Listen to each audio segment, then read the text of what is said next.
மனிதன் தன் வாழ்நாளில் ஏன் அதிகம் கஷ்டப்படுகிறான், அது எதுக்காக, அது பற்றி ஒரு சிறிய கதை. வணக்கம், welcome to my four Tamil stories. கதைக்குள் போலாமா? கடவுள் ஒரு நாள் கழுதையை படைக்கிறார். அந்த கழுதையிட்ட நீ காலையிலிருந்து மாலை வரை ஒழிக்க வேண்டும், உன்னுடைய உடல் மேல் சுமைகளை வைப்பாங்க, நீ 50 வருடங்களுக்கு வாழ்வாய்னு சொல்றாரு. அதை கேட்ட கழுதை, எனக்கு 50 வருட ஆயுள் வேணா, 20 வருஷம் போதும்னு சொல்லுது. கடவுளும் கழுதையோட ஆசையை நிறைவேற்றினார். அடுத்து ஒரு நாயை படைக்கிறார். நீ மனிதனோட வீட்டுக்கு காவலா இருப்ப, அவங்களோட ரொம்ப தோழமையோடு இருப்பாய், அவங்க சாப்பிட்ட பிறகு உனக்கு சாப்பாடு கொடுப்பாங்க, உன்னோட ஆயுட்காலம் 30 வருடங்கள்னு சொல்றாரு. இதை கேட்ட நாய், கடவுளே 30 வருடம் ரொம்ப அதிகம், எனக்கு 15 வருடமே போதும் அப்படின்னு சொல்லுச்சு. இதை கேட்ட கடவுள், உன்னோட ஆயுட்காலம் உன்னோட விருப்பப்படி 15 வருடங்கள்னு சொல்றாரு. அடுத்ததா ஒரு குரங்கு படைக்கிறாரு.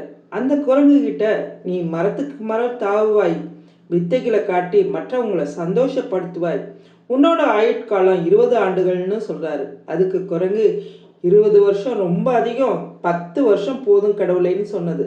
கடவுளும் குரங்கின் ஆசையை நிறைவேற்றினார். அடுத்ததாக மனிதனை படைக்கிறார். மனிதனிடம், உலகில் உள்ள 6 அறிவு ஜீவன் நீ மட்டும்தான், உன்னோட அறிவை கொண்டு மற்ற மிருகங்களை நீ தான் ஆட்சி செய்வாய், உலகமே உன் கையில தான் இருக்கு, நீ 20 வருடங்களுக்கு வாழ்வாய்னு சொல்றாரு.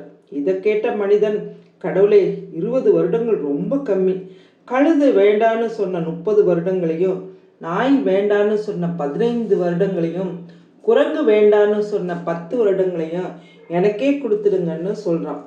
கடவுளும் மனிதனின் ஆசையை நிறைவேற்றி வச்சிடுறாரு. அதனால்தான் மனிதன் முதல் 20 வருடம் ரொம்ப மகிழ்ச்சியா வாழ்கிறான் மனிதனாக. கல்யாணம் செய்து கொண்டு அடுத்த 30 வருடங்களை கழுதையை போல எல்லா சுமையையும் தாங்கி கொண்டு அல்லும் பகலும் உழைக்கிறான். குழந்தைகள் வளர்ந்த பிறகு அடுத்த 15 வருடங்களுக்கு அவன் வீட்டின் நாயாக இருந்து அனைவரையும் பாதுகாத்து கொள்கிறான். வயதாகி ரிட்டையர் ஆன பிறகு குரங்கு போல் 10 வருடங்களுக்கு மகன் வீட்டிலேருந்து மக வீட்டுக்கும், மக வீட்டிலேருந்து மகன் வீட்டுக்கும் தாவி தாவி பேர குழந்தைகளுக்கு வித்தைகள் காட்டி மரணம் அடைகிறான். இதுதான் மனித வாழ்க்கையின் உண்மை.